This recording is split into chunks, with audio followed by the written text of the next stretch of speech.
What's up, soldiers? Your boy Chris here, CaribbeanPot.com vibes, and up in the kitchen as usual.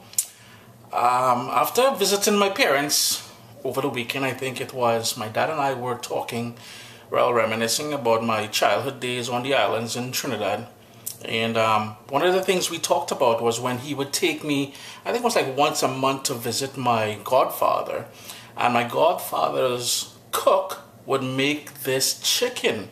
Now, I don't have the precise recipe, so I'm going by memory and the flavors that I remember the chicken would have. So we're doing a Chinese-influenced chicken, roasted chicken in the oven. Yeah, man, you're gonna like this one.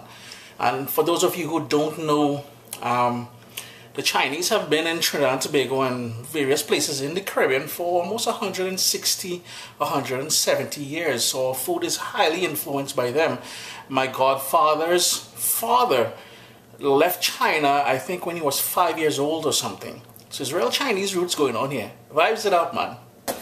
One of the things I recall was that there was always the strong aroma of flavor of ginger. So I'm grating some ginger in my bowl here, because the very first thing we want to do is to create the marinade. And all the ingredients I use will be listed on CaribbeanPot.com, and as well as down in the description of the video here. But we want to marinate that chicken overnight. I'm going to marinate it in this bowl here just so it's easier for you guys to see. But I'm going to transfer it after into a Ziploc bag and put it in the refrigerator overnight. To the bowl with the grated ginger, I'm going to add 2 scallions, which I roughly chopped, some salt,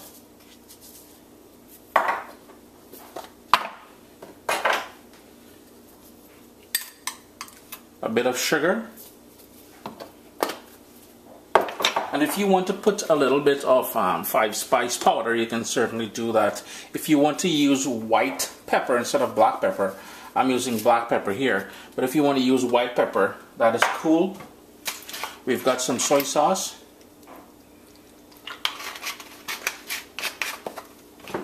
and I've got some Chinese cooking wine.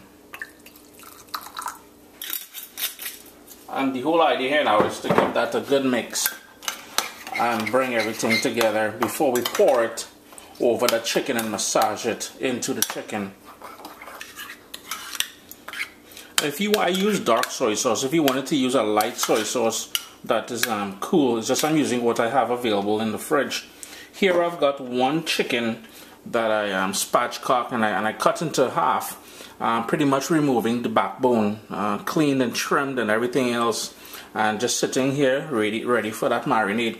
Now, as I said, I'm doing it here because I want it to be easier to show it on the camera, but after I'm going to transfer it into a Ziploc freezer bag, and pretty much all you're doing is pouring that on,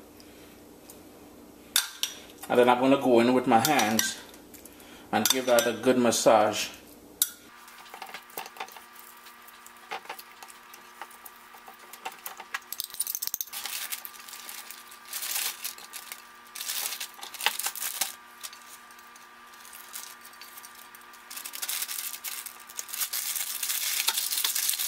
So with it in a bag now, just gonna move it around, kind of massage it all over.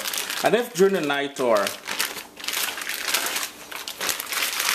maybe a couple hours into marinating, if you can just give it another mix, that would be great.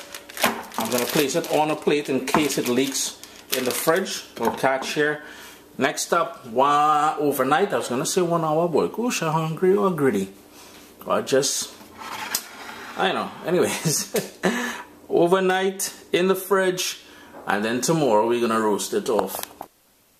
It's been marinating overnight in the bag here. I've been tossing it in there. So what I have now, I have my oven preheating at 375, so 375 degrees Fahrenheit. My oven tray, some parchment. You can use tinfoil if you want. I'm running low on tinfoil, and it's just a matter of taking the chicken out now and placing it on your roasting tray. Don't worry too much about that marinade. It's already done its job. What I like doing here at this point as well too is I like to brush down or brush off as much as that marinade off the skin, because I want that skin to crisp up later on to get that nice golden something happening. So there you go. I'm going to cover it with some tin foil now and in the oven on the middle rack. It's been about 35 minutes now at 375 degrees Fahrenheit middle rack. What I'm going to do, we're going to do a couple things here now. I'm just going to turn my temperature up to 400 degrees Fahrenheit, and we're going to remove the tin foil and we're going to put it back in the oven middle rack. So here we go. I just took it out of the oven. After I removed the tin foil, it remained at 400 degrees Fahrenheit for 35 minutes. We got a nice color going on. You know, man, smelling nice in this kitchen. Remember to hit the video thumbs up. Chris here, CaribbeanPot.com. Always a pleasure to have you guys here in the kitchen with me. Vibes it up, man.